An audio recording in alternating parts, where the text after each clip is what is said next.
Good afternoon, dear stakeholders, colleagues and friends from Germany and Southern Africa. My name is Vera Massey from the Southern African German Chamber of Commerce and Industry, and I will be the host for the event today. First, I'd like to apologize because my camera isn't working, unfortunately, so you will have to be just looking at my picture. So that is sad, but unfortunately not changeable. Before we begin, I would like to cover some housekeeping pointers and rules for today's event. We are recording this session, and by staying in the online event, you consent to being recorded and the recording to be published online. We will be sharing the webinar recording with you on our website after the event, and we will also send you a link to that recording. Please just bear with me. It will take around about a week for us to publish the website, and I won't be able to give you a direct link to the presentation, so you will just please wait for the email to the official follow-up email that you will definitely get with a link to that recording. Please also share this recording with anybody that you think may have missed this webinar and is interested. We always appreciate in disseminating the events and the information that we provide to our stakeholders. Your cameras and microphones are muted, and please use the Q&A function to ask questions. Okay, so we would like to thank all the panelists for making the time to engage with our stakeholders, and to our listeners, to our very faithful listeners. You always come in great numbers, and we're always very grateful for your participation and your engagement. And we hope that you find this event informative, and we look forward to a continued engagement with you all. I'm sure that is not far away, the next engagement that we will have. Without further ado, we shall begin with the official welcome by Georg Schmidt, Senior Ministerial Advisor of Bavaria's Ministry of Economic Affairs. Please take the stage, Georg. Thank you, Vera. A very warm welcome from Bavaria. We from the Bavarian Ministry of Economic Affairs are bringing this seminar to you in cooperation with our Bavarian Representative Office in South Africa and the Water Technology Transfer Network. Speaking about the Bavarian office, Simone Pohl, the Chamber's CEO, actually wears two hats. A Bavarian herself, Simone is also our state's representative in South Africa. Now, this webinar is the last in a series of 4 events. You may have had the opportunity to attend the previous events as well. And it's leading up to the IFED Africa taking place in Johannesburg this July. Now, why are we doing this? We think that the water issue is an ideal field for cooperation between our state, Bavaria, and South Africa, and we do hope to bring something to the table. Bavaria is Bavaria's economic powerhouse, and if we were an independent country, our GDP would rank 7th among the EU 27. It's close to that of Poland. South Africa is by far our most important economic partner in sub-Saharan Africa. And you may know companies like BMW, Siemens, Allianz, Munich Re, or Huber in your field. But there are many more. And our companies and research institutes are particularly strong in environmental technologies. And it's our interest in water that will bring us to South Africa soon. We will visit IFED Africa this July with a business delegation headed by our Vice Minister. And the visit will be an excellent opportunity to establish or even deepen relationships with business or public partners in Gauteng or Western Cape. With these provinces, Bavaria has enjoyed partnerships for 3 decades. We are hoping to meet many of you in person in July. Now, I look forward to an interesting webinar and give the floor back to Vera. Vera, it's all yours. Thank you very much, Georg. It is a pleasure to have you all with us today as we dive into one of the most pressing issues that we are facing in South Africa, that the water sector is facing in South Africa.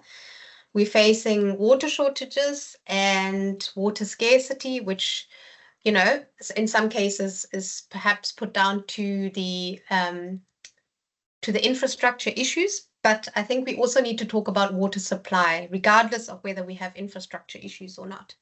So as water security becomes an increasingly urgent challenge, The idea of treating and reusing mine-impacted water comes up again and again in conversations when I speak to water experts and companies and people. And so we would like to address this topic today, and recognizing that this topic is not without its complexity. And the complexity is definitely on technical level, regulatory and environmental, as well as public perception challenges, and they all come into play. Today's panel discussion brings together experts to help us better understand how mine-impacted water is currently managed and what its future could look like as a viable part of the water supply puzzle. And we'll be exploring three key themes with the speakers. The first is, what efforts are active mining operations making to manage their water impacts more sustainably? And how is mine impacted water managed on closed mines in South Africa? And then finally, also importantly, what is actually holding us back? What are the barriers to making a strong and investable business case for large-scale treatment of mine-impacted water in South Africa? And we invite you not to only listen, but also to engage. I know that you're all muted, so the engagement is certainly a little limited, but please do comment in the chat and in the Q&A, ask questions and share insights and even challenge assumptions. But before we begin with the program, most of you who have attended my events before will know that I like to do a little exercise with everybody. So I have put together a very short 2-question poll for you in Slido, which is built into Teams. And when I activate the poll now, you should be receiving a card. It says send card, Slido send card. So please check in your chat and you can click on that and then you should be able to vote. So the first question that I'm going to ask you is, would you raise a glass of treated mine water if it's crystal clear and it has been treated to drinking water standards? Would you do that and say cheers? So please go ahead and vote. So I think some people might be struggling with the Slido. So let's just see. There's a lot of yeses coming in on the chats as well, as far as I can see. I think the resounding answer is interesting. So no, not a sip is 10%. Oh, some chat in the chat are also saying no. Let's see, maybe is 15%. So some people are still a little bit on the fence as well. So let's give you another minute because you're still coming in fast and furious. Yeah, I think most of the yeses, most of the chats coming in are actually yeses, as far as I can see. Oh, but it's looking good, I think, so far. 70% of people say they would. That is great. I'm not sure if you can hear my computer beep. All right, I think maybe it is sort of stabilizing a little bit on, I'd say 70% say that they would, and about 20% now say they wouldn't. And then there's a 13% that says maybe, perhaps. Okay, great. I'm going to perhaps, it's still changing, but I think I'm going to stop it. I don't think it's going to change much more. So I'm going to stop the vote. And now the second question for you is, please write a word that would convince you or that you think would convince other people, if you already said yes anyway, that it is safe to drink the treated water. Please go ahead.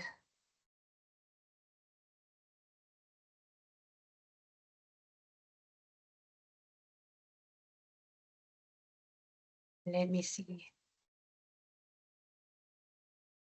Don't forget to click on the vote in Slido if you are able to.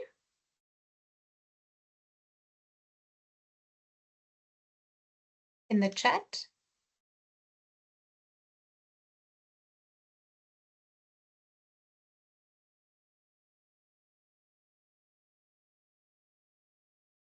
Ooh, am I still there?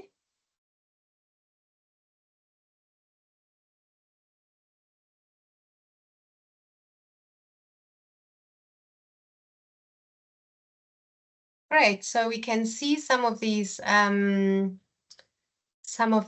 questions coming through. I'm having a little bit of technical trouble, and the pop-up window is going crazy, and I am unable to see actually what it says on the.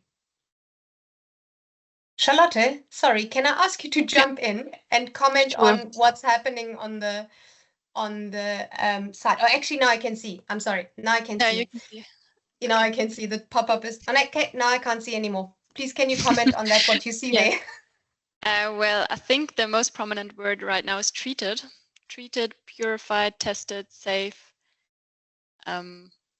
reverse osmosis, and a few other words, but I guess treated, tested, safe.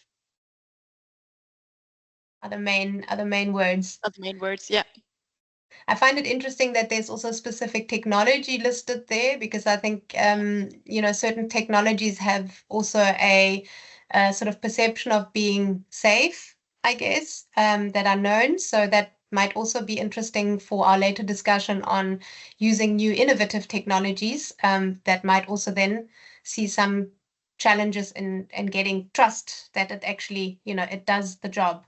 So that's interesting that came up. But I think certification and SABS approved is definitely an interesting outcome. So thank you very much. I think we will move on now. Let's see. I would like to now start with a panel discussion. So we're going to start with the Department of Water and Sanitation. It's my pleasure to introduce our next speaker, who brings deep expertise and long-time expertise from within the Department of Water and Sanitation. Ms. Raquel Nomatemba Mazwi is the Director of Mining and Industrial Water Quality Regulation at the Department of Water and Sanitation in Pretoria. She holds a BSc Honours in Chemistry from the University of the Western Cape and has worked at the department since 2002, focusing on water quality and resource regulation. She has led key initiatives, including the Anti-Pollution Task Team and the Jan de Cells Compulsory Licensing Project. Currently, she manages the waste discharge charge system, acid mine drainage treatment plants in Gauteng, and the drafting of water resource regulations, including those for unconventional gas and groundwater management.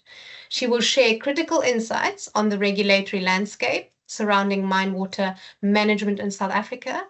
And I wanted to lead with her because I believe that she will be laying the foundation of the rest of the discussion of where we are going with this in South Africa.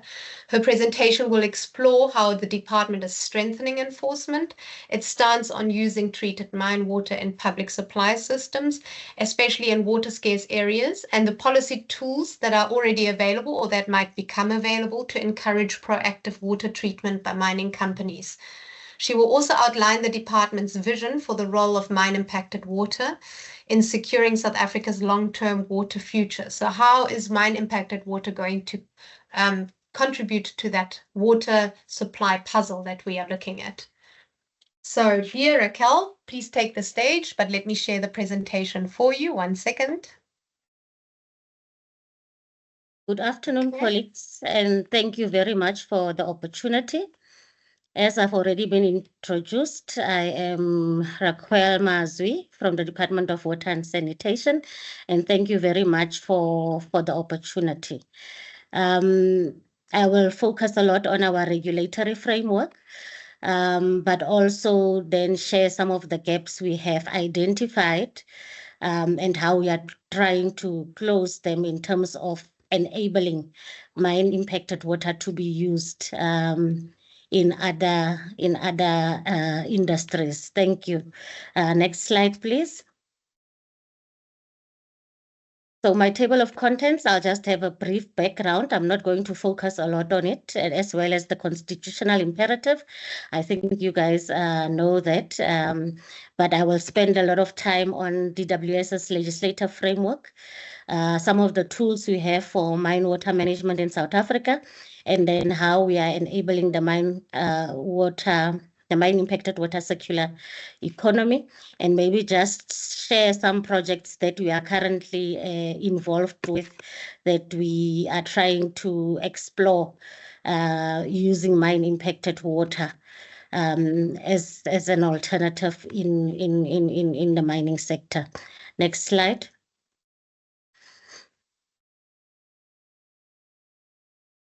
Okay. So we know that mining activity is a key role player when it comes to South Africa's economic growth. But we also know that it results in a lot of water quality challenges, and in particular acid mine drainage, as we know it, it's now called mine impacted water. And the country is facing several challenges regarding dealing with managing of mine water. Especially in Mpumalanga as well as in Gauteng. We have areas in KwaZulu-Natal where there were also a lot of mines that have been abandoned and have been left to decant. We are really struggling with some of the decanting in KwaZulu-Natal at the moment. We also know that Limpopo is one area that is has a lot of coal mining. And one of the key areas that we are struggling with there is impacts on the Limpopo River as well as the Olifants River in the area. Next slide. So as DWS, we are not responsible for mining. Mining is regulated under the Department of Mineral Resources. I can't remember what their new name is now. In terms of the Mineral Petroleum Resources Development Act of 2002. That act is also currently being revised to give effect also to the mine water policy, but also to bring in some mine closure aspects into that act. From our side as a department, we have a particular interest in water management that is associated with mining, because mines use a lot of water as part of their beneficiation process. Sorry, it's one of those words. But also that it has a lot of they have a lot of negative impacts in terms of our water quality, and we are a water scarce country, so we need to be able to manage some of these impacts on our water resources. Due to the large number of abandoned and ownerless mines in South Africa, DWS is faced with legal and financial responsibility to address water-related impact. And I'll give you an example of the acid mine drainage treatment plants that the department had to construct to be able to deal with acid mine drainage or mine impacted water in the Witwatersrand area. I just want to also clarify that between us, the Department of Water and Sanitation, as well as Department of Forestry, Fisheries and Environment, and the Department of Mineral Resources and Petroleum, we are basically the custodians that deal with the environmental impacts when it comes to mining. So we have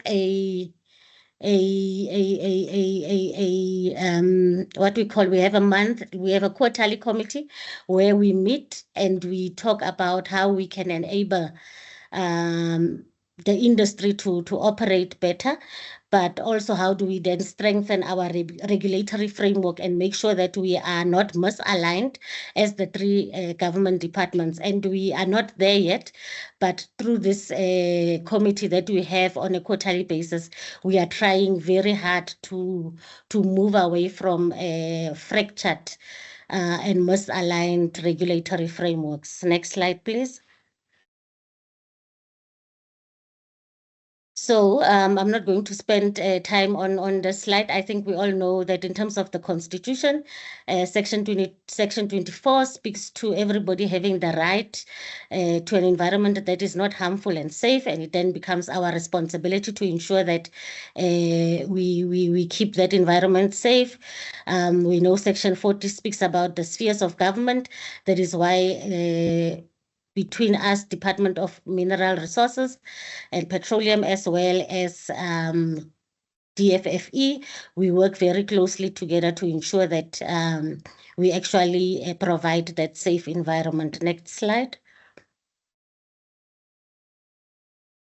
This is just a slide that shows some of the environmental legislations that are there that deal with some of the environmental matters. But NEMA, National Environmental Management Act, is our overarching act, and we try and work very hard to be able to be aligned as we create new legislation to be aligned to NEMA as government. Next slide. So in terms of the DWS's regulatory approach, we have the National Water Act, which is based on the water resource management principle. And basically we are saying that as the department, we are the custodians of water resources in the country, and we ensure that the water resources are developed, apportioned, managed, and used in such a way that it is in the public interest, that it's sustainable, that it's equitable, and that it is efficiently used. One of the principles of the National Water Act is also that all people will have equal access to water. That is something that we live with. And then quantity and quality are interdependent and will be managed as such, or we try very hard to manage it as such. And then we have the Water Services Act. This act basically deals with water services, the water services mandate, where we say all people have the right to potable water and sanitary services, and infrastructure should be supplied, as well as water management will be consistent with aims and approaches of local government. So we work with this act very closely with local government to ensure that the country has access to potable water and sanitation. Next slide, please. So the tools that we have for water management in mines, as I said, in terms of the acts, we have we have NEMA, we have the MPRDA, and then we have the National Water Act. And then from DWS's side, we have policies and regulations. We have the Integrated Water Quality Management Policy, which is a draft. It was recently approved by Cabinet.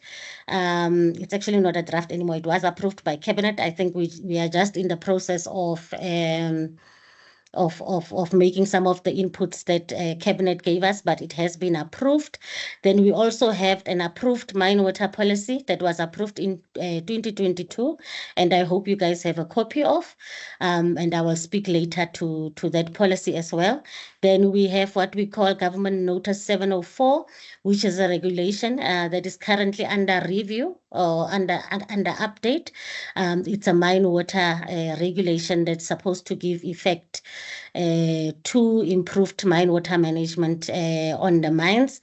We then have our regulatory instruments where we issue water use authorizations for all the 11 water uses as they are within the National Water Act.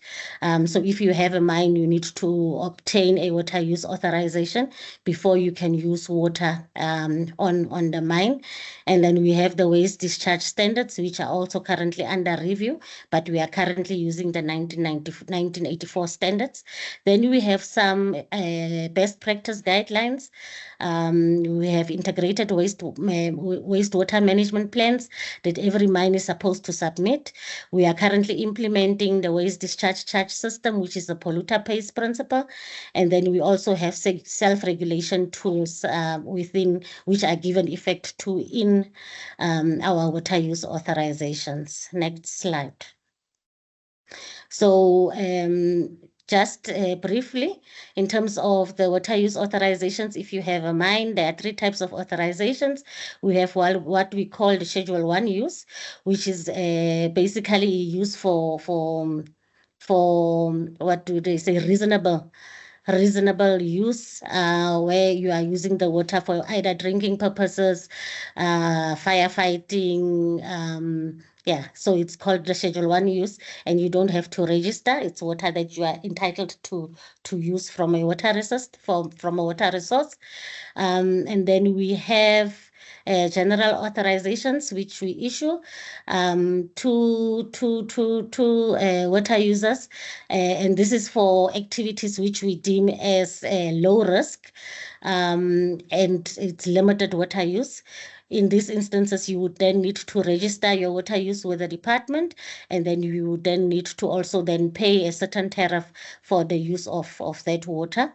And then we have what we call the water use licenses, which is a very intense process. It's a process, we take about 90 days to process the water use licenses. I know people in the sector are disagreeing with me, but we are trying very hard to process the water use licenses within 90 days. And it is mostly for the high risk water users. And most mines would fall under the water use license category, and everybody then gets registered. Next slide.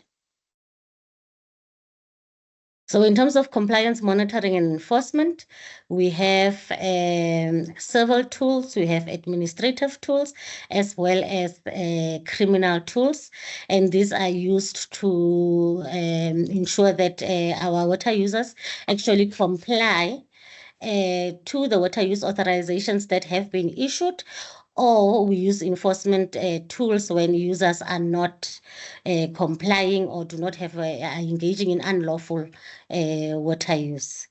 Next slide. Okay. So enabling the circular economy of mine impacted water.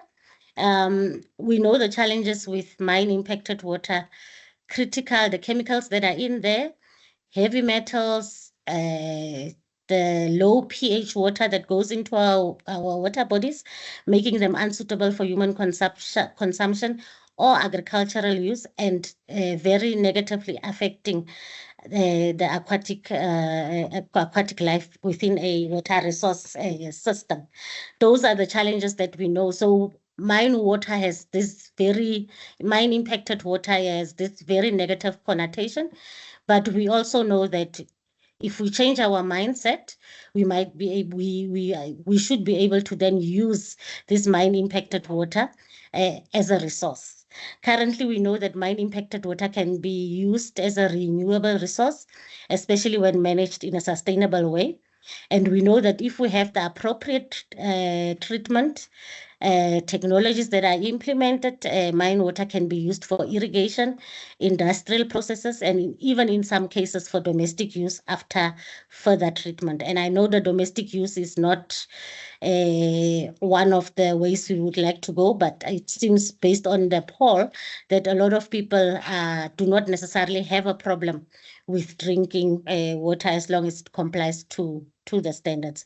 So what is the department doing to enable the circular economy of mine impacted water? Next slide. So the tools that we have in place, number one, the National Water Resource Strategy actually says by 2030, we should use, we should have come up with a way to be able to use acid mine drainage, mine impacted water, to use it sustainably to ensure that we are able to supply bulk and wastewater management in terms of the country. There's also a section that says we need to balance supply and demand in South Africa, must move from the current water mix, which is strongly dominated by surface water with some groundwater and return flows, to a water mix that includes increased groundwater use and stormwater harvesting, as well as reuse, desalination, and treated acid mine drainage. So our National Water Resource Management Strategy actually demands us to be able to use this treated acid mine water as part of the water mix in South Africa. Next slide. In terms of the mine water policy, it was a mine policy that was finalized in 2022. And it basically gives the position of the department in terms of mine water management, but also to provide measures on protection of water resources due to prospective, operational, and historical mining activities. The scope of the policy basically sets principles to improve water resource protection due to mine water impacts, and also guided by existing legislative frameworks on water resource management. The policy also provides relevant and appropriate legislative remedy in order to foster proactive mine water management. Next slide. So in terms of the mine water policy, if you look at the principles that are there, in terms of operational mines policy, principle 1 talks to integrated approach to mine closure, and in terms of this, it talks to us being able to manage mine closure in such a way that we are able to reuse mine impacted water. It also talks to policy principle 2, which talks to apportionment of liabilities, which basically says that people need to take responsibility for their waste footprint. And then policy principle 3 talks to the optimum use of appropriate and cost-effective technologies, as well as policy 7 that talks to principle 7 that talks to reuse of treated mine water, including acid mine drainage.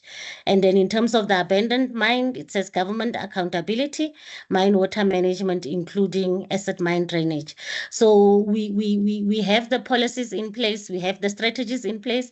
What we now need to do is to have the regulation in place to be able to allow mine impacted waters to be used to supplement the supply. Next slide, please. So what are we currently doing? We have a regulation called GN 704, which is a mine water regulation. We are currently reviewing it because one of the gaps that we picked up is that the regulation does not give effect or take into consideration the new technologies that are coming up, does not take into consideration the reuse of water to use it in such a way that it's actually sustainable. So we are currently reviewing GN 704 to be able to give effect to, let me just go to this part to say it needs to give effect to the mine water policy, where we're talking about technologies, where we're talking about reuse, and it also needs to encourage reuse and desalination of mine impacted waters and enable piloting of research projects and technologies, because currently there are projects that are being piloted, but we have no way of regulating it. So people can't move from piloting in the lab to piloting on site, and then from piloting going full-scale implementation. It's one of the gaps that we've picked up, and it's one of the gaps that we are currently working on with this regulation, and we should be done with this regulation by, this regulation should be going out for public comment by December 2025. Next slide. So some of the projects that are currently in place, there's a lot of projects that are currently happening with Coltech, which are using mine impacted water for irrigation as part of mine closure. There's about 14 of those projects. I'm not going to go into detail with that because somebody from Coltech is here, but we are using the research that they are currently doing to be able to influence the revision of GN 704. So that these projects can move out of the piloting phase and move into full-scale implementation. We also currently have research projects with our Water Research Commission on reusing mine impacted water in agriculture and green hydrogen production. And this will also then go into the results of this research will also then go into to influence GN 704. We are all aware of the Emalahleni Water Reclamation Plant, which is currently run by Tugela. And in this plant, it's actually mine impacted water that is being treated to actually drinkable water standards. And the water is then used by the neighboring communities for drinking water purposes. So it's one of our success stories in the country, that Emalahleni water reclamation plant. Then we currently have the 3 acid mine drainage treatment plants that I have indicated to say there was an outcry sometime in 2010 that there is a lot of acid mine drainage in the country. At that point, it was Johannesburg, the Witwatersrand area, and we were told that the acid mine drainage is going to drown the whole of the town at the time. So an interministerial committee was established to address the acid mine drainage challenges in the Witwatersrand area. And this is a case of acid mine drainage treatment plants that had to be constructed to actually just pump up the water and then start treating the water to be released back into the environment. Next slide. In the next slides, I will just share a bit of information around these 3 treatment plants. So we have these treatment plants. They are called the Central Basin, the Eastern Basin, and the Western Basin treatment plants. There is just an area of showing in relation to the area in terms of Joburg where these treatment plants are and the mine voids that are currently being pumped. And then the Central Basin is basically close to, it's in Germiston, and also takes water from the voids from Johannesburg and Roodepoort. The Eastern Basin is in Boksburg, it's in Springs, and takes water from the voids in Boksburg, Brakpan, and Nigel. And then the Western Basin is in Krugersdorp and basically takes water from the Witpoortjie and Randfontein areas. And these plants were constructed, they have different construction dates, but the whole idea of these plants is them using the high density sludge technology, where they basically treat the water to remove certain metals. And these plants cost the department around 2.3 billion to construct at the time. And as you can see, the Central Basin was constructed in 2014. It was actually not constructed from scratch. It was let me go to the slides that follow, and then maybe we can talk about it. But as I said, it cost the department about 2.3 billion to construct. It is currently costing the department about 700 million per annum just to keep those plants operational. Next slide. I'm almost done. So this is the Western Basin. As I said, it was not a new plant as such. It was constructed, it was an existing plant, but it was refurbished. And the plant is operated by Sibanye Stillwater. And this is currently the plants that we are struggling with. In terms of, although we are treating it and we are pumping it's pumping at 35 megaliters per day, which are released into the Tuelopi Spruit. We are struggling to keep the void level down. I think we have not been able to go below 11 meters so far over the past 7 years, and this is mainly due to the Zamazama action, which is unlawful illegal miners in the area who have removed some of the plugs, and also a lot of rainwater ingress into the voids.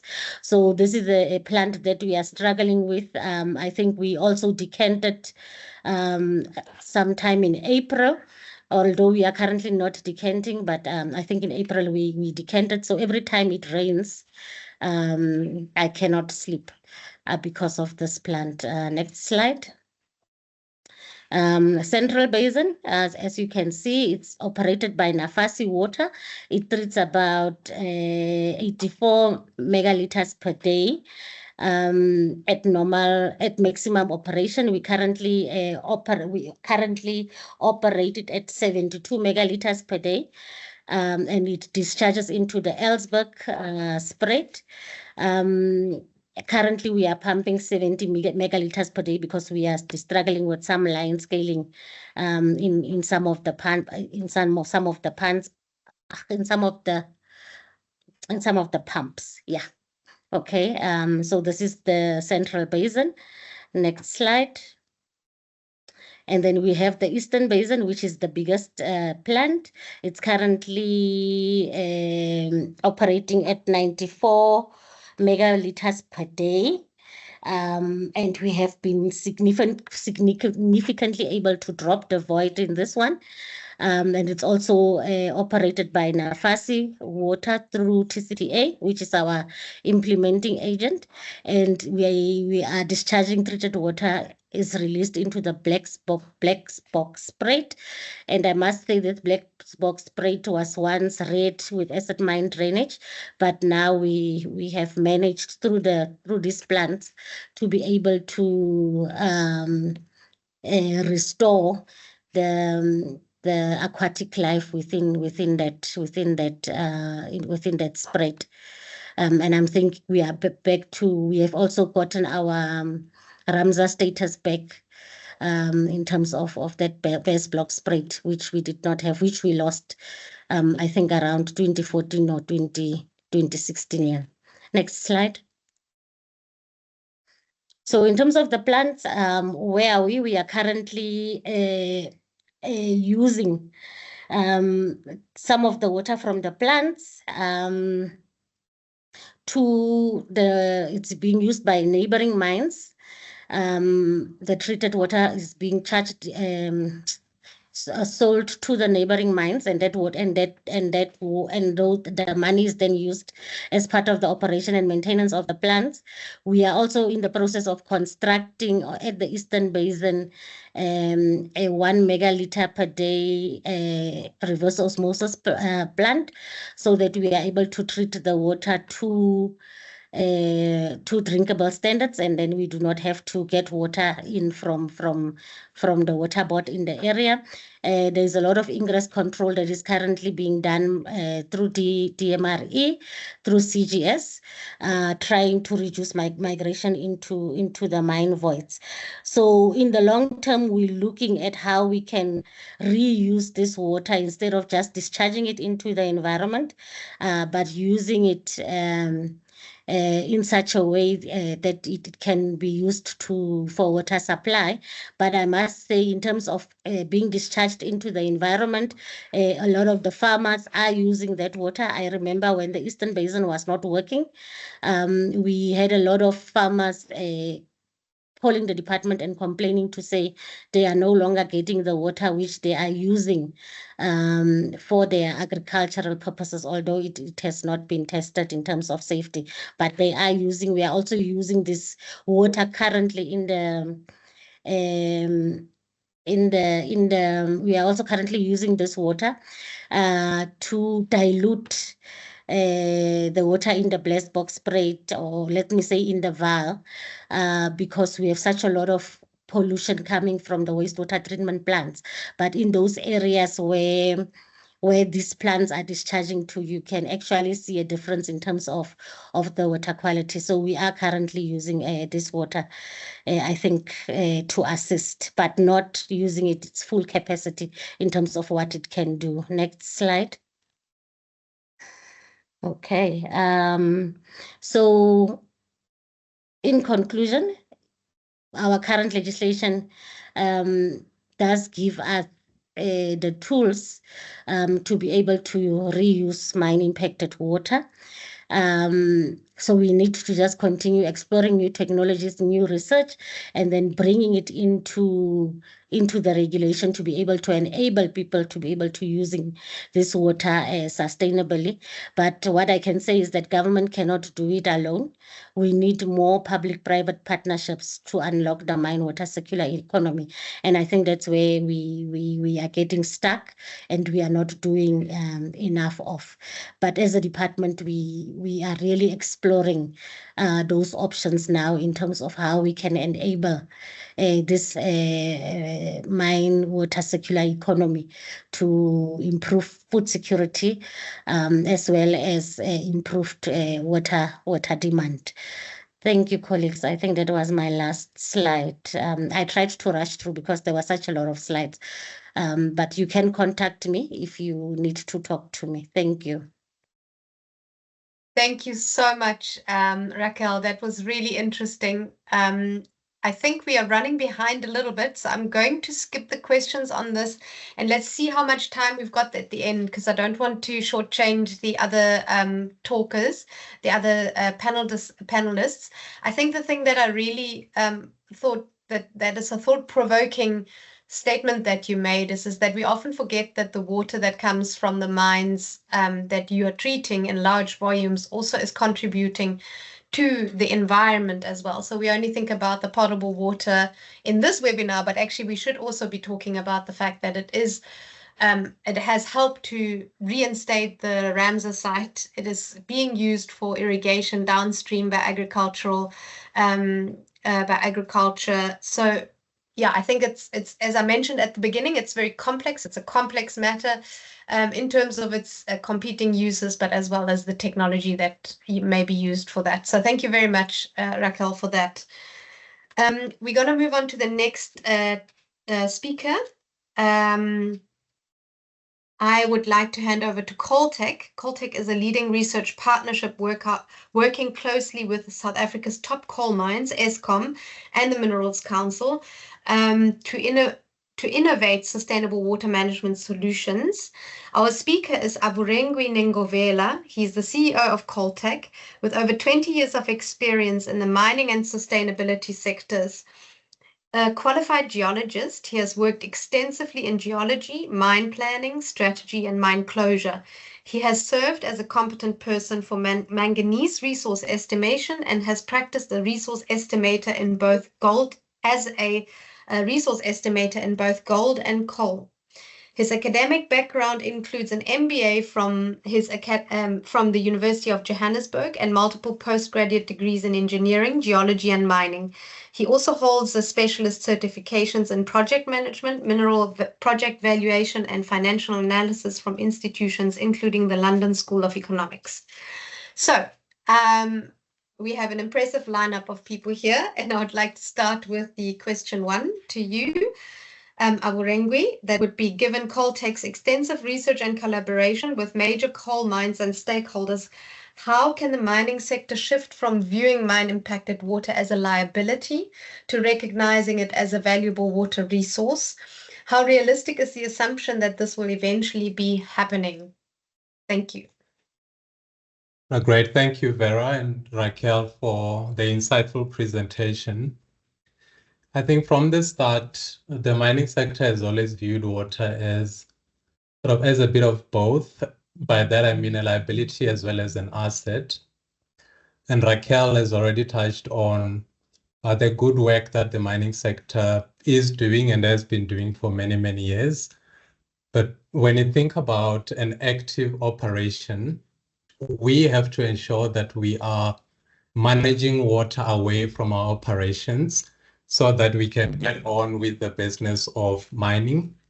But in moving the water away from your mining operations, you then need facilities to handle the water. And if the water that you're handling exceeds the capacity that you have, you are then forced to discharge that water into the natural environment. What is important to note is that every mining company is governed by different regulations, and Raquel has touched on a few of those regulations. And the reason I'm bringing that up is whatever gets discharged from a mining rights area must meet the requirements as stipulated in whatever conditions that mine would have. So we've always, from a liability perspective, had to treat the water be it with active methods, semi-passive, or even passive methods. And some of the projects that Raquel showed earlier that Caltech and its partners are working on are looking at how we can shift from active water treatment to more semi-passive and ultimately passive, because you can't talk about sustainability if you don't have passive ways of managing water. When it comes to active treatment, we know what the chemistry of the water that we have to manage looks like. We don't need to come up with some unknown technology to treat the water, because that technology is known, and some of the water treatment plants that Raquel was showing are good examples of technology that's out there. And as long as you have enough money, you can run those technologies indefinitely. The issue, of course, is that we don't have limitless funding, and as a result, we then need to look at other ways.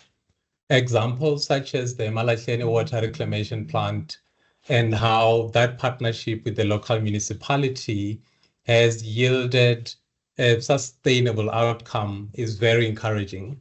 Because what it says is that if you can find a way as the mining company to partner with the local municipality for the benefit of local communities, and you can find an economic model that works, then you have a sustainable outcome. And the Malahleni water reclamation plant is just one example. There are lots of other examples in the sector that are doing that as we speak.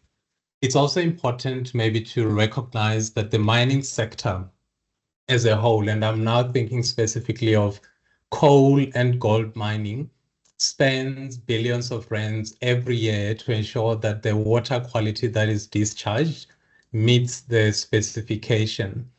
When you were running the poll earlier, it was interesting that there are those who don't think that they would comfortably consume mine impacted water, which is interesting because mine impacted water is merely just an input that goes into a plant, and what comes out is the same thing that you will get from Joburg water and water, if not better. And we already know that.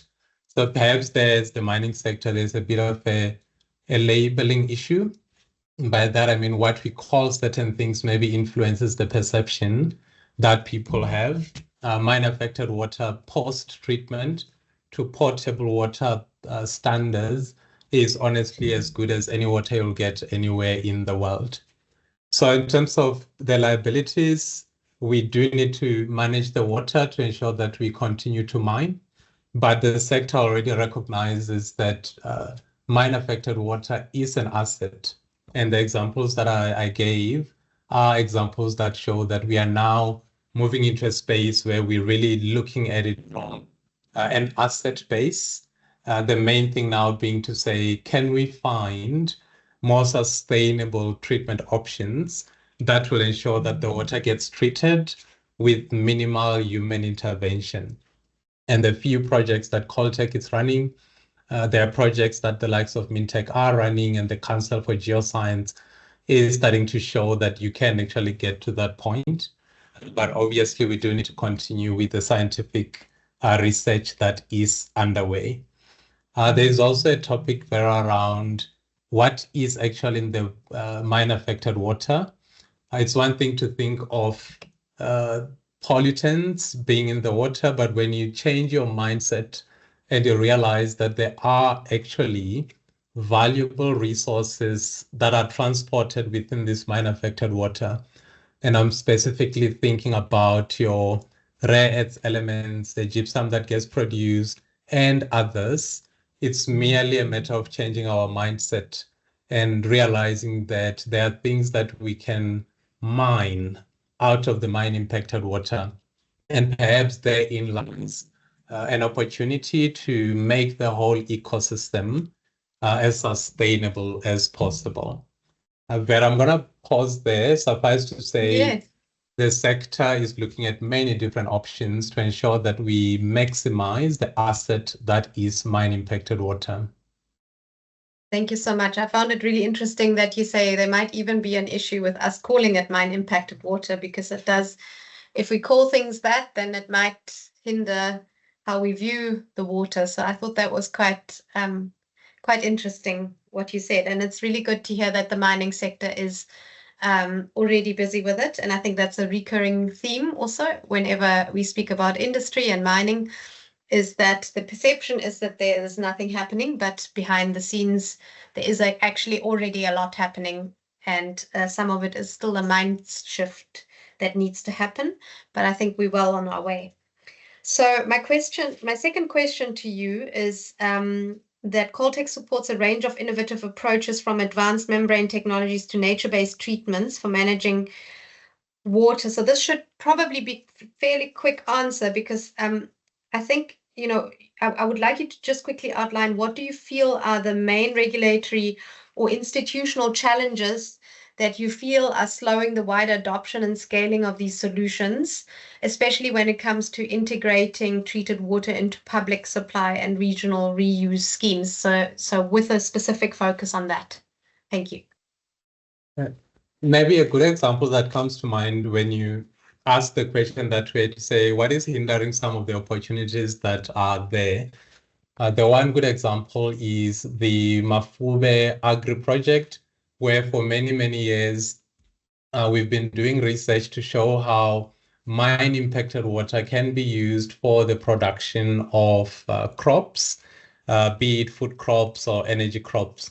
That project has been running for many years, and as Caltech, we have now renewed our funding for a further 3 to 4 years to clearly demonstrate that you can use mine impacted water for irrigation purposes. And if you are able to do that, even if it's not for food production, which we've demonstrated is more than viable, you are able to skip the investment of treating mine affected water into some potable standard and rather irrigate with the water as is. It makes it a sustainable solution. It makes it a cost-effective solution, but it also ensures that the food security that Raquel referred to earlier is in fact optimized.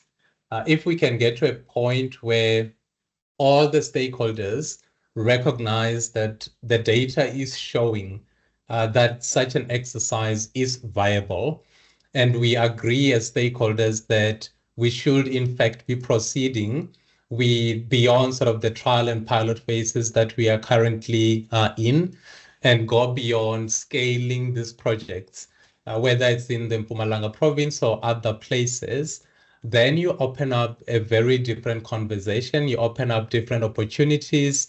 You also free up investments that could maybe rather go somewhere else, and we use suitable mine impacted water for agri purposes. Mpumalanga is a leader in the agri business. We understand our water quite well. We know what's in it, and we've tested the crops that have come out after being irrigated by such water over many, many years. So I do know that there is some hesitation. And again, it's probably a mindset issue. It's a perception issue that I think we can overcome with our stakeholders. It's not a shot in the dark. It's science-based outcomes. We've got lots and lots of reports that support that hypothesis. In fact, it's more than a hypothesis. So I would say, Vera, there's a mindset issue where all the stakeholders need to say the science is showing that we can produce crops irrigated by mine impacted water and open up different sectors of the economy. So that's just one example of an area where I think we need to shift our mindsets a bit, particularly when the data shows that such things are viable. Thank you so much. Could you also just quickly touch on the sort of troubles that we are facing or troubles that mining companies are facing when they try to sell the treated water to local municipalities to assist local municipalities in supplying water to the communities? I totally understand what you mean with regards to using the water for irrigation, because we should always first look at uses that require less energy and less treatment. So that absolutely makes perfect sense. If we shift it a little bit to the public supply, what is the sort of key challenge that mining companies are facing with regards to selling water to municipalities? Where is it stuck? So again, the Emalasheni water reclamation plant is a good example where stakeholders were able to get to a point to agree to run with that project. And today we highlight that as a great success story. there are other municipalities within the Mpumalanga province that have in the past expressed interest in receiving mine impacted water. But then you get into questions of sort of who pays for the piping between where the water is treated and where the water is needed. So now you've got an infrastructure issue between point A being the mine as well as the recipient.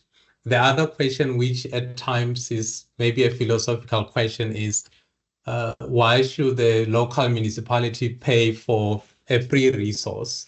And what the sector is saying is, if we can find a way for the local municipality to agree to take the water at cost, so the mining company has no interest in making profit from the exercise, but we're merely saying it does cost money to treat the water to a certain standard, and we're quite comfortable as the sector for the local municipalities to offset that only at cost. Then that makes it a sustainable issue. The local municipality can then sell that water to the local communities, and if you have that set up, you then have sustainability. So I wouldn't say there's heavy resistance per se. There's merely an opportunity for the sector, the mining sector, to continue to engage with local municipalities so that we can find common ground and recognize that being offered water at cost is actually a good setup, it's a sustainable setup. So Vera, I would say more engagements, but also more willingness to meet each other halfway. And by that, I mean government as well as the sector. Thank you very much. Awesome.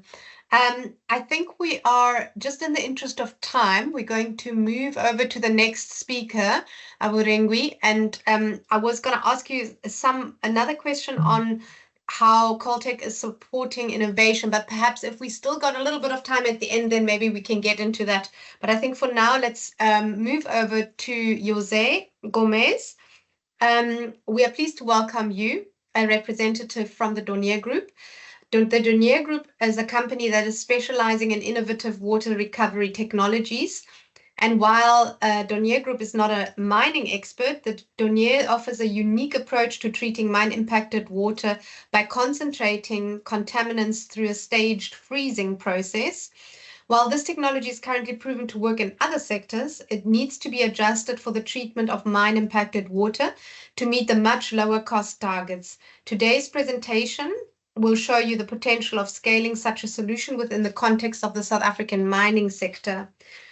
Jose Gomez is the head of corporate development at the Dornier Group GmbH, a global infrastructure consulting firm specializing in energy, water, mobility, and sustainability solutions.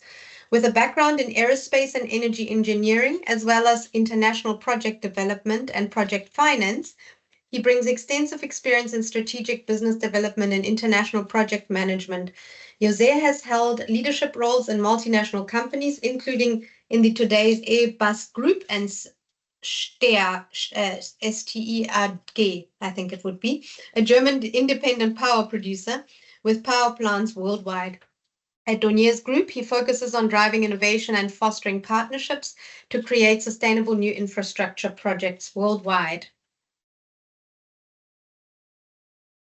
Right. I think you can go ahead with your presentation because I don't really have questions for you. Go ahead.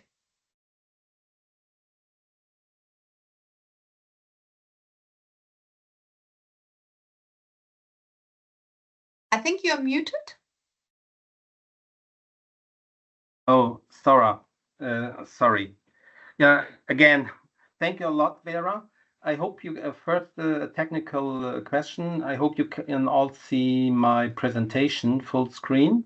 Yes, Okay, we can. That's fine. Yeah, I would like to share with you first some details about my company and then also a technology we can offering, especially for water treatments, for waters like we have here in the mines. So therefore, let's just getting started.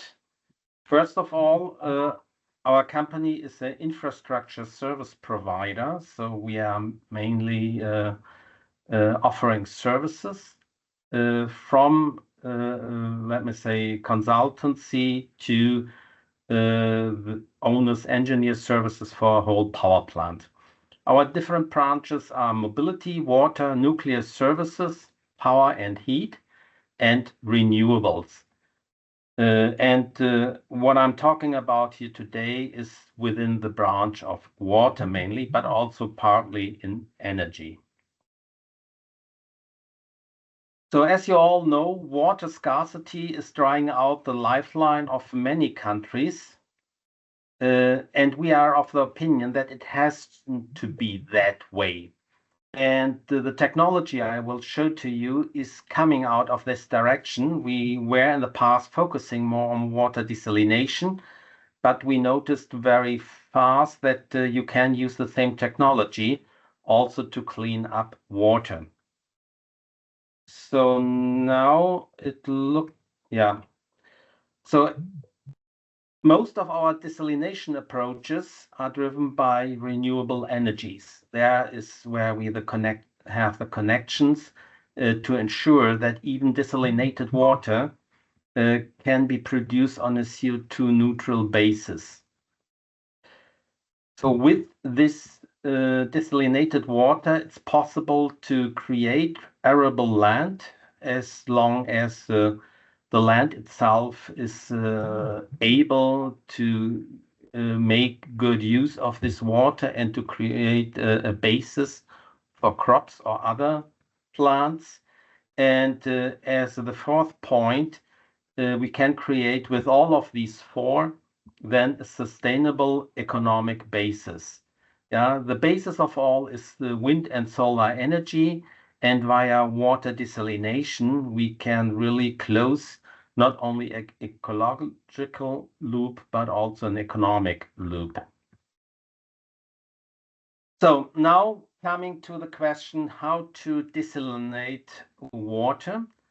The most, I would say, there are two technologies today, the most common ones to get water desalinated. The very old one is the simple evaporation of water, so that you get the water out of the salted feed as a vapor, cool it down, reuse the energy. And with that, you get a system where you spend mostly around 15 to 20 kilowatt hours per cubic meter. In the last 40 years, we got more and more reverse osmosis plants. The big advantage of reverse osmosis is that the energy necessary for that was reduced by far, down to, in the most modern plants, even below 3 kilowatt hours per cubic meter. So it means 3 kilowatt hours per 1,000 liters. The point of reverse osmosis is only, especially in the time where electricity out of wind and solar becomes cheaper and cheaper. We are facing the situation where the costs for the plant, for the reverse osmosis plant, is driving the opportunities of the use of desalinated water. So, and we have looking for possibilities how we can improve this cost situation. So, and one of these possibilities is not only to use the minerals to generate income, which is not done yet. Mostly the hypersaline brine out of reverse osmosis is just going into the sea again. These minerals can be crystallized in a sorted way and be sold into the market. The other point is, what are the alternatives to reverse osmosis? So, and here it's, in our opinion, very interesting technologies we would like to look deeper today. And this is just the freezing out of water, out of fresh water, out of salted water, because when you crystallize ice, this is always done minerals free. Yeah, the only point you have is once the crystal is made, you have to get it out of the solution. This is the easiest part, but then you have also to get rid of the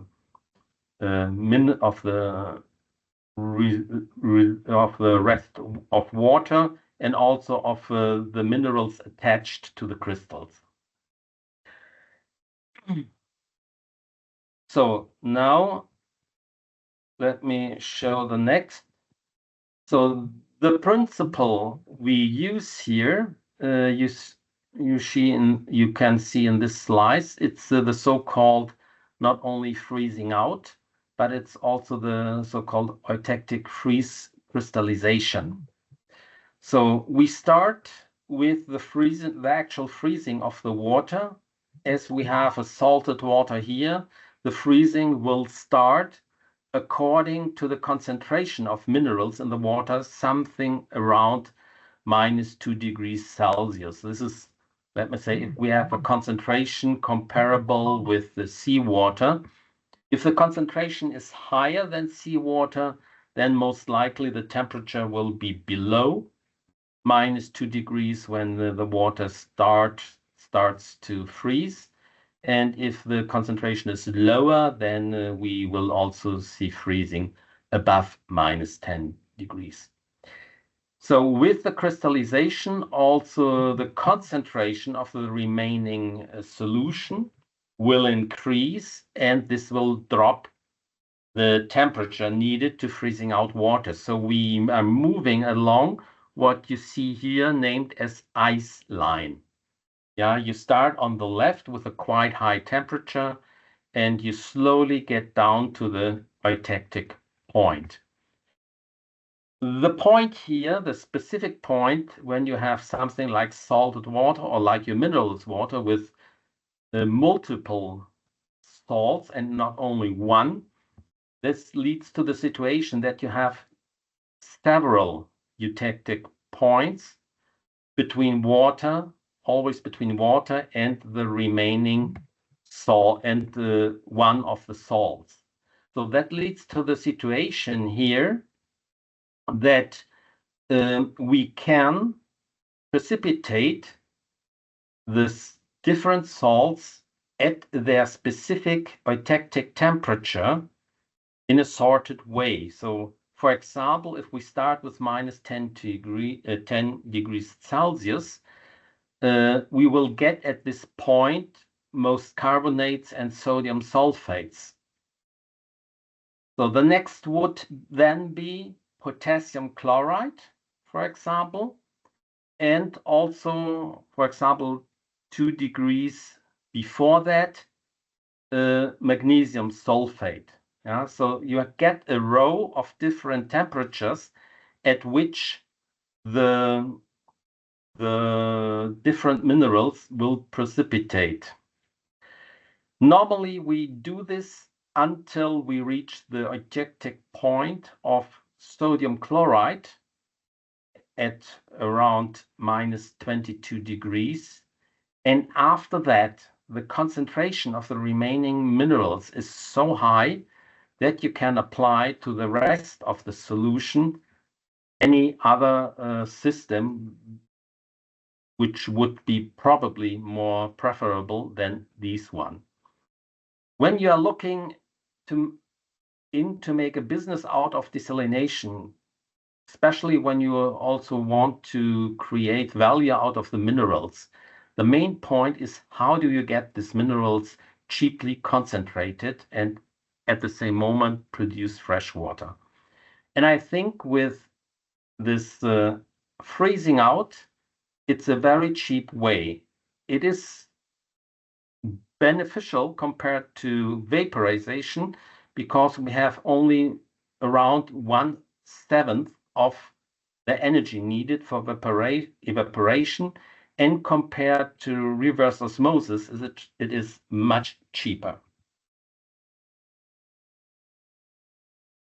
So here you see how such a device could work in reality as a schematic, would technically work after I introduce you to the physics behind. So first of all, freezing salted water is not a rocket science, neither from the physics nor from the technical side. But we need the floating ice as a slurry that can be removed, pressed, and eventually washed and dried up afterwards. Because with a slurry, we get always a mixture between ice and solution, and we need to get rid of the solution and the salts and minerals it contains. So, and this can easily be done by pressing the salts, eventually doing this pressing 2 or 3 times if needed. With the precipitation of the salt, we get at the different eutectic temperatures also the salt slurry. This salt slurry will precipitate on the bottom of the vessel, can be removed from there, and it has also to be washed afterwards with the saturated salt solution of the related salt we catch up at the different temperatures.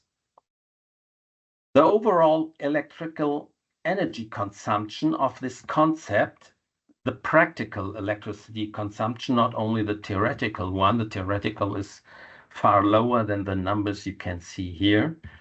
The practical is between 6 and 20 kilowatt hours per cubic meter. This is highly depending on the temperature where you are freezing out the water. So you start normally with something around 6 kilowatts hour per cubic meter, and you end up at minus 22 degrees Celsius with 20 kilowatt hours per cubic meter. So this is the thing, how it works. Up to this point, nothing special. The most, or let me say, the devices we have seen so far using this physical concept are mostly built like an Italian, I call it always an Italian ice machine. So that means you have a vessel cooled on the outer side, the walls are cooled, and you have a scrubber rotating within the vessel to scrap the ice that is building on the walls due to that cooling. So, and this makes it nearly impossible to scale up this technology for larger quantities. And therefore, we invented here the method to do the cooling, the pre-cooling, I must say that way, through vacuum cooling, so that we have no cooling from the walls. The walls are always a little bit warmer than the solution inside due to this vacuum cooling concept. And we will not have the problem of ice attaching to the walls. And after this pre-cooling with evacuation of the vessel and also of the connecting pipes, we would, after closing the vessel and pressurize it up to 5 bar or 500 kilopascal, we would inject propane as coolant. With the pressure within the vessel, we can drive the temperature inside to the point where we need it is. So that means the temperature within the vessel is driven by the pressure applied to the vessel. With the evaporation of the coolant that is ejected in liquid form, the heat is removed from the solution, and the solution cools down, ice is produced and floats, and the minerals will precipitate, as I already explained before. The cooling gas or the coolant after its evaporation or gasification will also be removed, compressed again, and later reused again in a liquid form. And due to this cycle, we are able to use volatile wind and solar energy. Because for the cooling, we do not need directly electricity, we need the liquid cooling. And at what time we do the compressing of the propane, in this case, as coolant, to liquefy it again, that's something, it's depending on the storage possibilities we have for the gas, and it's depending on the time when electricity is available. So that's so far. And Jose, for the end, yeah. Jose, I'm so sorry. I'm going to have to interrupt you there. Because we are running a little bit late, and I want to give Richard an opportunity to kind of round off everything that we've talked about today. So I'm very sorry. Perhaps if you want to, you can add a little bit more information to the slides that are remaining, maybe a little bit of text, because I think the rest of the slides are mostly pictures, and then we can put that slide up online and people can just maybe have a read on what else you were going to say. So I'm very sorry to have to cut you short there. Yeah, no problem. I'm finished, let me say, for the content with that, and yes. I'm now only really going to show you the pictures of our references. As you can see here, desalination plants, utility scale, solar and wind energy, strategic water storage recovery, potable water aquifer storage and recovery schemes, etc. Oh, okay. The remaining is my contact details. So that's all. So, and therefore I was already finished with the content. Thank you. Sorry for that. Thank you so much, Jose, for that contribution. I think it was, in some, I think it's a new technology. It's got some advantages compared to the ways that freezing out of crystallization has been done before. So I think that's the takeaway from here, that there's always new technologies coming that might make this process a little bit more efficient. So thank you very much. Richard, I think I'm going to, in the interest of time, I might skip the questions that I was going to ask you and kind of let you maybe speak your mind about everything that we've spoken about, and you can freestyle it. How about that? Sounds good. So thank you very much. Go ahead. Oh, wait, I should probably quickly introduce you. Hey. Yeah, we mustn't skip that part, I think. So our next speaker is Richard Garner from MSA Mining Consulting South Africa. He has over 20 years of professional experience in both mining and other industries. Richard has a long career at Anglo American as an environmental and then global water manager before going into full-time consulting since 2014. His expertise includes mining projects, environmental and safety management systems, water management, efficiency and strategy, rehabilitation programs and mine closures, social development, risk assessments, international governance standards, and extensive environmental and safety due diligence reviews and audits. His exposure covers a wide variety of mining commodities, from platinum, diamonds, and rare earth metals to coal, iron, ore. So go ahead. Thank you very much for that. So yes, let me sort of freestyle this. There were a couple of staged questions that that these things happen on, but I think listening to the speakers from stop to now takes us through a journey of thinking. You have a variety of role players that play a critical role in framing what is actually a very critical aspect to South Africa's well-being in the long term.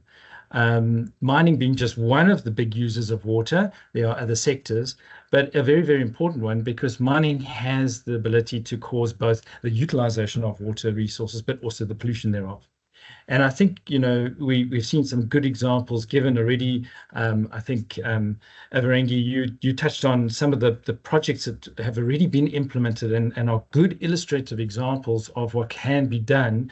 I think Raquel also did, where we talked about, you know, the Imtleni water treatment plant, where there's a technology that's already established. And there's a leading opportunity to understand how to build these public-private partnerships between mines, both operational and into closure.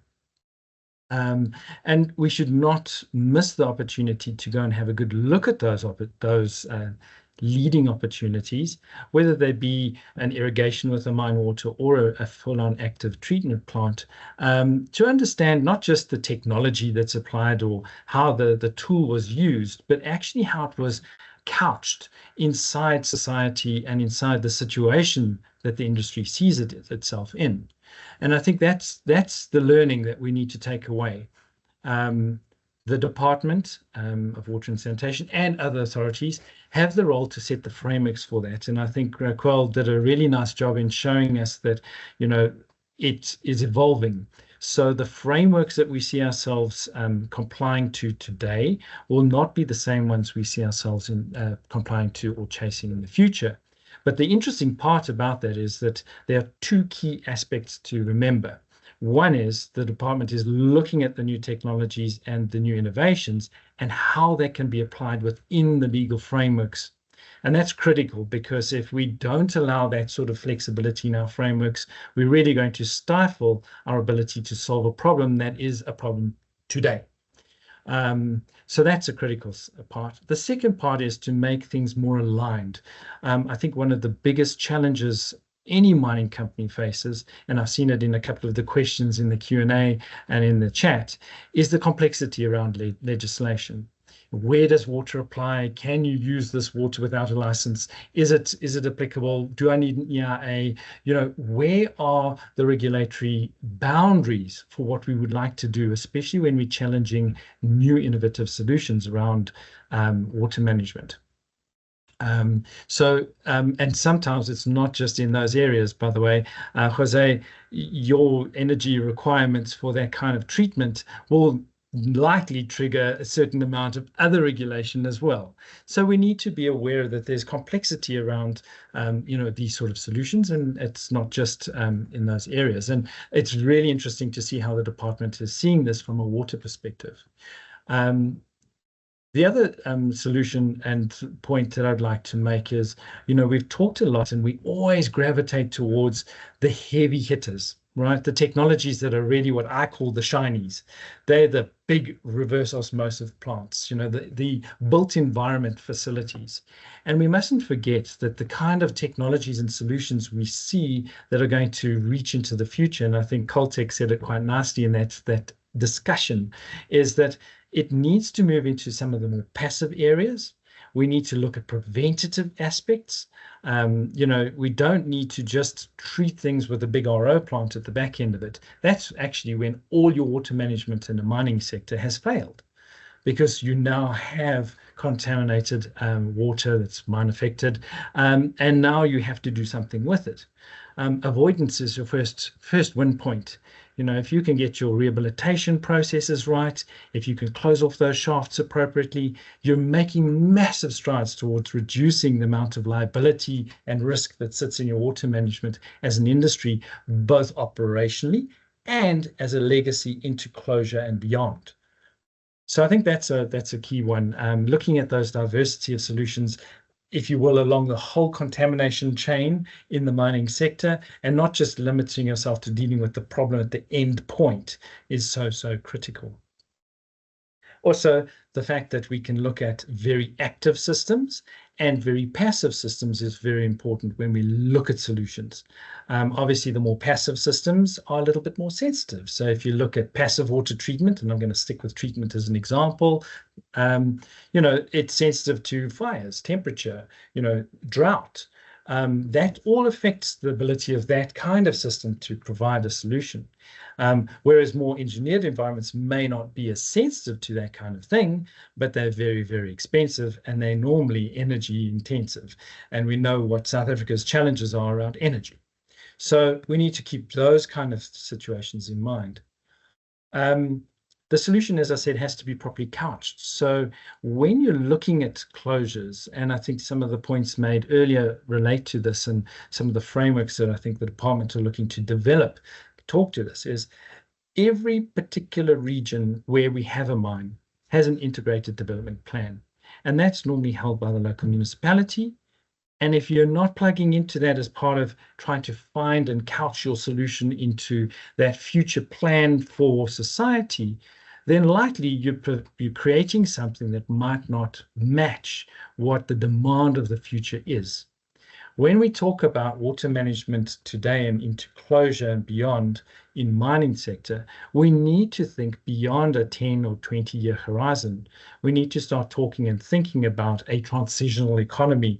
I think we talk about a water circular economy when we're looking at the regulatory framework.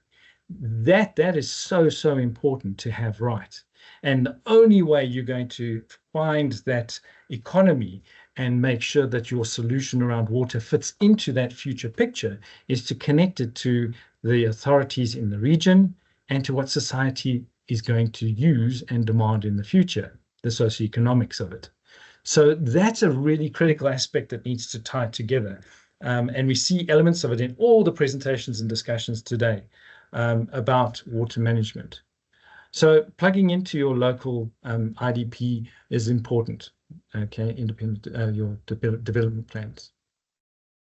I think the key here is a couple of things for solutions in mine water, whether you're looking at it as an operational solution or whether you're looking at it as a long-term mine closure solution, is to understand who are your stakeholders, understand when to engage with them, and to look for those partnerships that were mentioned earlier on.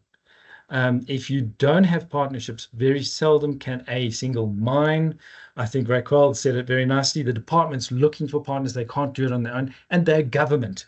They have this huge financial basis, our taxpayer money, to be responsible for, but they can't do it on their own. So this public partnership position, and it's not just between one business and the public sector, it's multiple businesses putting it together. And if we look at the example touted for the Emathleni water reclamation plant, that wasn't just one business. I was fortunate enough to work in that particular company when it was being looked at, assessed, and built. So I'm starting to show my age.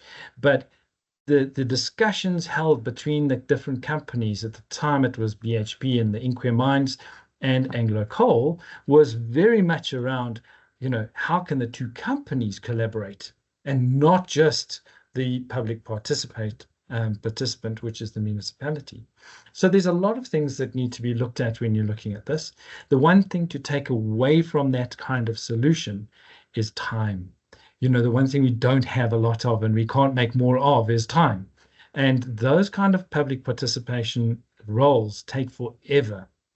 And I'll laugh at the Coltex example, another one that shows my age. The irrigation with gypsiferous mine water, I was there when they set up the first pivots on Glencorpy Colliery at the time. And that study is now almost over 20 years old, yet we're still proving it. So we must understand that getting new technology embedded and aligned and acceptable in terms of risk for the authorities and for business and for society is a long-term project, and it talks to that time issue that you mustn't forget. So I think it's a complicated space. We started off, Vera introduced it as a very complex space. I think you've seen some ideas about where it's going to, the frameworks that the authorities are looking, and Raquel's put very nicely together for us. There is a framework that is being developed, and it has a future view of where it needs to be. I think it's up to mining companies to plug into that. The facilities are already there. The mine closure costings now must include closure for water, and that provisioning is there. But we can't rely on the mining sector forever. And I always liken the funding of mine closure to, historical wealth, right? So if you inherit wealth from someone, if you don't look after that wealth and use it to grow the wealth, it's going to slowly diminish. and very quickly you'll find yourself impoverished. The same with mining. If we don't utilize the wealth generated by our mines and the money that they're provisioning for closure and turn it successfully into the transitional economy or the water circular economy, we are going to be impoverished. And I think we need to not rely on that money long term, but rather on how we take this challenge and turn it into an opportunity that can actually generate a lot more revenue. I think Jose said that very nicely. Solutions can definitely be in that particular space where we can have products coming from what is considered a waste today. And it's about economics of scale and aligning yourself with the socioeconomic next generation so that we're not left with a legacy at the end of the day. That sounds all good and well, but try and align a whole lot of mining cats that want to do different things, a whole lot of researchers that are trying to prioritize what they want to research, and an authority that has got all of this to take into account and try and keep it in some sort of framework. And then, of course, the consultant that has a very clever idea and tries to bypass it, right? So the idea is to make sure that water management is sort of framed appropriately and that we utilize it in a collaborative manner. I think that the ethic is there. I think we all realize the challenge and the opportunity. What we don't necessarily do is voice it and make sure the public understands it. The poll that was held this morning, earlier in the session, was an interesting one because I've actually drunk a lot of that water, part of those demonstrations as well. And I'm still here. Still got 10 fingers. I haven't grown a third eye or anything weird. It is actually part of the water that we see today anyway. So I think we need to get over this perception that mine-affected water is a negative item and turn it into the asset it could possibly be. In terms of climate change, the Wits Basin example that we saw, fantastic opportunity to buffer our water resource in terms of climate change and long-term adaptation to that. It's a water resource that's not evaporating, it's quite secure, and we can tap into it as much as we need to and want to. If we don't utilize that as an opportunity, I don't know what. So I think, generally speaking, some really interesting discussion points there. It talks about a whole range of technologies and solutions inside a framework. And if we don't apply ourselves to this, but we don't apply it today, we stand, I think, a lot of risk in trying to rush something at the end. We don't want to make the same mistakes as we've made in the past by jumping to technologies that have implications. RO has been seen as a fantastic savior, and it has solved a lot of problems. But if you look at the brine at the moment, it's probably one of the biggest problems sitting with water treatment today. And if we can get solutions around what Dornia is looking at, implemented and economical, that solves the problem. But we have to keep solving problems. I think if we apply ourselves a little bit better in the future, we may not be as needy of problem solving in the long term. So that's my 2 cents. I hope I've tried to pull the picture together, and I'm aware we've overrun time. But yeah, I hope everyone took a little bit of a story from this. I think there's a lot of opportunity here. Thank you. Thank you so much, Richard. That was really summing it up, everything. I knew that you'd do that. So thank you very much for that contribution. I think let's wrap this up.